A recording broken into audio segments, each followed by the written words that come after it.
all, and welcome to this. And this is the actual pay-per-view review. I actually watched the pay-per-view tonight, and so I am going to review it after being there live, and we'll see how it's stacked up. I would say that overall it came across about the same. Some stuff came off better, some stuff came off worse. So that, that's that. But this was a very frustrating pay-per-view for me, and I'll get into that as we go along. So let's get started here. We started with, of course, match of the night. Definitely, my opinion, TNA's match of the year so far. Not only that, but probably the best match I've seen from TNA in, I would say, well over a year. This was an awesome match. This was as good as anything you'll see just about anywhere. Whenever I review a ROH match, I always say that, they do these multi-man tag matches. I always say this is the type of thing that TNA should do. And usually ROH doesn't even give them this much time. So they gave them time. They let the guys get over. The fans were into it. Even though the fans probably didn't know much about half of these guys, because TNA did a bad job during the lead up to this pay-per-view of getting the guys over, explaining who the guys were, trying to get the fans to at least be somewhat familiar with the guys' movesets, that sort of thing. Excuse me. So, with all of that taking place, this was great, and this is the type of thing I wish TNA would do more of, is just give the X Division guys time. I don't mind when they do these multi-man matches, and they had 3 multi-man matches on this pay-per-view. The difference is they gave all of them time. When they're, usually they only give them like 10-15 minutes, go out there, and when you're dealing, particularly with a match like this, where you're dealing with eliminations and you're dealing with so many guys, you have to give it time, and they gave it time. It was great. The Motor City Machine Guns looked good. Everybody pretty much came out ahead, except for a few people, came out looking really good on this. Yoshino got mad over, which I think says a lot about him. This was just an awesome, awesome match. I would recommend everybody going and checking this match out. Again, I feel this is the best match TNA's put on in well over a year, maybe a year and a half, maybe going on 2 years. This was definitely the type of thing that just made you go, wow, this is what I remember TNA being. It was that good. It was just awesome, awesome stuff. And who got to go on after this? Got the bad luck of going on after this was Gail versus Angelina Love. I wasn't too big on this match being on the pay-per-view anyways. It was okay. It wasn't great. When I was watching it live, I kind of felt the same way. I thought this might come off better on television than it did being there live, but it came off about the same because different things worked while it was live and why it was on television. But it just was kind of there, and it was okay, not great. And the ending of this match with Gail Kim escaping, and it looked like, it was weird because, TNA usually has run-ins, and you would think that ODB would run in here. It was perfectly set up for it. They didn't do it. I'm not sure why they didn't do it. You had a lot of matches that were... The endings of some of the matches on this pay-per-view were very strange and didn't come off as probably as good as they should have. Not sure why that was. Some of them just had really weird vibes. This was one. The next match was another one. Jay Lethal versus Sonjay Dutt. Jay Lethal versus Sonjay Dutt was very disappointing in my view, because both of these guys should have been able to go out there and put on a good match, and we didn't even, in my opinion, get an okay match. Part of that was because when I was there live, I thought it was okay to good. But watching it on pay-per-view, I didn't feel the same way, because, as a lot of people noted, they were cutting to SoCal Val all the time. And this is one thing that TNA does not do as well as WWE. And if they're going to do something like this, they got to do it as well as WWE, which is you show SoCal Val at the right moments. You don't overshow it, because when you overshow it, it loses it loses its impact. It doesn't work as well. This is for Kevin Dunn, for all of his crappiness in WWE that he does. This is one thing that he does right. And so it's very annoying that TNA can't get this right. You would think they would see that they couldn't get this right, and then would just go even less. Maybe say, okay, let's take it to the point where we're not showing her enough instead of we're showing her too much. But maybe they look at it the other way. Let's show her too much than not enough. I don't know. It hurt the match a lot, in my opinion, because they were missing spots, they were missing moves, they were missing stuff that was going on in the match. That's what always bugs me about TNA, because the style they run, they can't really, the style that they wrestle, it's very hard for them to do. Let's show the person on the outside in the anguish, or what's that, their facial expressions and all of that. It doesn't, they have to do a better job of that sort of thing. I thought this match was very much there, and I didn't really enjoy it. Watching it a second time as I did the first time, being there live. Star and 3/4. There we go. Then we had the fans revenge strap match. This was another match. This was a match that, watching it live, it was just kind of there because I wasn't able to see what was going around the outside because, as I said last night, TNA didn't have the matches up on the screens. And if anybody from TNA happens to hear this, or if anybody can get this back to TNA, you need to put the matches up on the screen the entire time. It'll get the fans into the matches because people who can't see what's going on will be able to see what's going on. There was stuff that I missed. I know other people missed because especially in the tag matches where guys were just in the way, and that's nobody's fault really. It's just guys are in the way. TNA encourages fans to be on their feet the whole time. Well, then people aren't going to be able to see. You have a lot of kids there; they're definitely not going to be able to see what's going on. You have all of that. You need to have the stuff going on the two big screens. If not, don't have the big screens. And the thing is they would show the stuff that was going on outside every once in a while, but they wouldn't show it the whole time. I'm not sure why that was, but this was so when I was watching it live, I felt like this probably came off better on television. It came off about the same, to be honest. It was just kind of there. It was about as good as the match before, in my opinion, where it was fun but not overly fun. When I was there live, I could look at Salinas, and I wasn't able to do that as much because they didn't show her enough, in my opinion. Bad TNA. But what you gonna do? Another star and 3/4. I will say this. Though I'm a big LAX fan, I do think the wrong team went over because it amazes me how well Beer Money is over. And not only that, but Robert Roode, I would say if you've always wondered if Robert Roode could be something, watch this pay-per-view because he gives the best promo I've ever seen him give. It was awesome. I stood there and went, wow, that was a good promo. And that's saying something because I'm usually bored, just bored out of my mind when Robert Roode is talking or in the ring. Very good stuff. From that end of it, but the match it went too long for one thing, and I was also kind of surprised that Hernandez was not in the match longer than he actually was. So, but anyways, that's neither here or there. Like I said, star and 3/4, which when the match was announced, I wasn't looking forward to the match anyways. Of all of the stipulation matches, I think this is the one that should not have been on the pay-per-view due to the fact that you didn't need it, and I think both the World X Cup matches made sense, and so did the fans picked the stip match. I think that made sense as well. So there you go. Then we got Tyler Wilde versus Awesome Kong, which is pretty much a squash, except that Tyler Wilde won. I wasn't big on this match when I was there, because people were kind of like, we want to see Kong win, and they were pretty sure that they weren't going to see Kong win.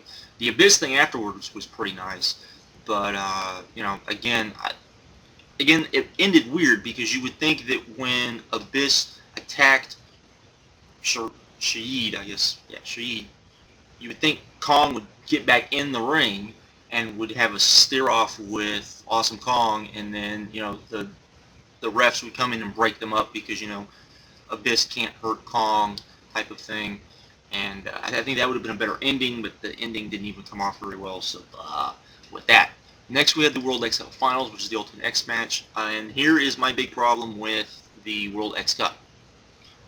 You knew this was gonna be the finals, TNA.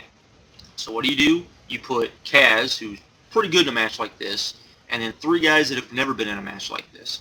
I wouldn't be surprised if the guy from CMLL and Doi had never even been in a ladder match, and you stick them in a match like this. My opinion, what you should have done is you should have said, okay, let's put Curryman on Team Japan, and then have Curryman be in the Ultimate X match as he is Christopher Daniels. You can then have Christopher Daniels and Kaz help, help the other two guys out, and I think you would have gotten a better match. Not that this was a bad match, but it definitely wasn't, top quality, what you would expect from an Ultimate X match or a ladder match or anything like that. But it just, it was good. I'd give it, I give it 3 stars, but I definitely not as good as it should have been. The stuff that Kaz did was pretty good. A lot of the bumps, weren't, awe-inspiring. I hate saying that because bumps, bumps are bumps, but you only had the one really big bump, I would say, and the finish was kind of anticlimactic. And TNA, why would you have the guys be interviewed and then not translate what the guys actually said? That was stupid. I don't understand why they did that. But Team Mexico ended up winning. I don't usually give out spoilers, but that's what happened because they pretty much they interviewed them afterwards. They had a translator there, and then the guy didn't even translate really. He just talked nonsense. It was stupid. But anyways, then we had Full Metal Mayhem 6-man war match, which of course the fans voted on. This was a very good match. After we had gotten the opener, which was so great, and then we went through a bunch of stuff that was just kind of there until we got to Ultimate X, which of course was kind of disappointing for an Ultimate X match. And then we got to Full Metal Mayhem, and this match delivered in my view. Lots of good bumps, lots of good uses of the ladders and the chairs. Really showed that Team 3D still in a match like this can still be creative, still set the pacing up right. Where in WWE, when they do matches like this now, we've pretty much seen it all. Nothing's really surprising. They take too long to set things up. My biggest complaints with this match were the fact of the run-ins, which didn't really make any sense to me, because Johnny Devine coming in, I guess it makes sense in some regards, but it really, I don't. You didn't need it. Is my big point. You didn't need it in the match, and I think it actually took away from the match. Although they kind of did it where Johnny Devine brought down the kendo stick, and then Frank Trigg ended up using the kendo stick on AJ.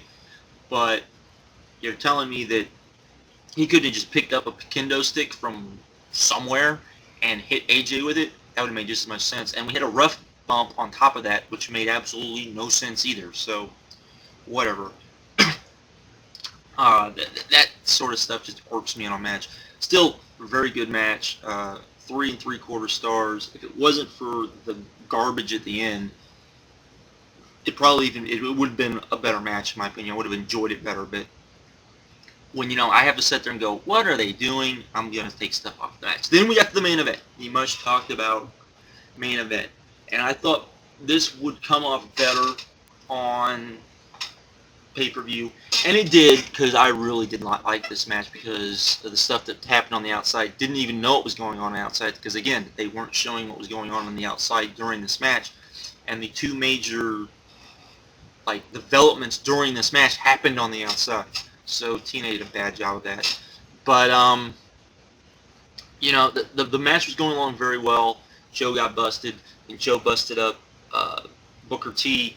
When I did my fantasy booking of this pay-per-view, I intentionally did not put Booker T versus Samoa Joe. And a lot of people said, why would you put Booker T versus Samoa Joe? For the very reason that happened during this match. Booker T was mad over. Samoa Joe wasn't over as much because it was Booker T's hometown, and TNA didn't know what to do. And this is why you don't do that. You put Booker T versus somebody else. You let Booker T go over. Then you don't have to worry about sending the fans home happy. Instead, we got this crap no finish. And that's what bugs me, is that it was a no finish in a main event. You cannot put no finishes in main event. You can have a crappy finish, okay, and I've been fine with it. I would have been much, much happier with this match. But instead, we got a no finish. That was confusing. People who were there didn't know what was going on. People apparently watching the pay-per-view didn't know what was going on. After watching it, I still don't know what was going on. I don't know who thought this up. You know, this was. I understand them wanting. I've heard people say, "Oh, well, you know, they wanted the fans to go home happy." How did they go home happy if they didn't know what the hell was going on? You know, because they didn't have TNA and West, you know, doing any sort of storytelling at the pay-per-view. People were having to figure it out for themselves, and it just didn't work. This is why I wasn't big on Booker T versus Samoa Joe being at this pay-per-view. Not that I didn't think it would be a good match, because I did think it was a good match, and it was a good match up until we got to the crappy ending, and it was a no finish. This was a, you know, TV style main event that you stuck on a pay-per-view, and I don't like that, because I always, to me, you should do everything you can to make sure your the main event at least has a finish. You can have run-ins, you can do all of those things, but at least have a finish. You can't have your main event not have a finish. You can't have a no finish. Particularly TNA. WWE sometimes can, you know, do it simply because, you know, they have the luxury of doing that sometimes, and I still don't like it when they do it.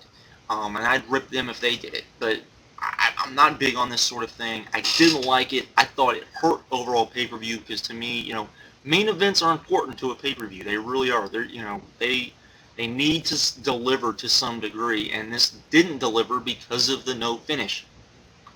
And it really annoys me, because this pay-per-view was so close of being truly great. Really it was. I think if you would have let Samoa Joe and Booker T, if you would have let them, stuck them in a room and said, you guys figure out what you're going to do about Booker T being over, I think they would have figured something out. I think they, you know, I don't think Joe would have minded, you know, playing more of a heelish type of character during the entire thing, and Booker T playing, you know, more of the face for the live crowd for one pay-per-view. I don't think that would have been too horrible of a thing. And then Joe going over, I don't think that would have hurt anything. I think they both were good enough in the ring, and Booker T's been around long enough, they would have been able to figure something out. You look at the Ultimate X match, if they would have stuck somebody else in there that had been more used to that type of match, I think that match would have been better.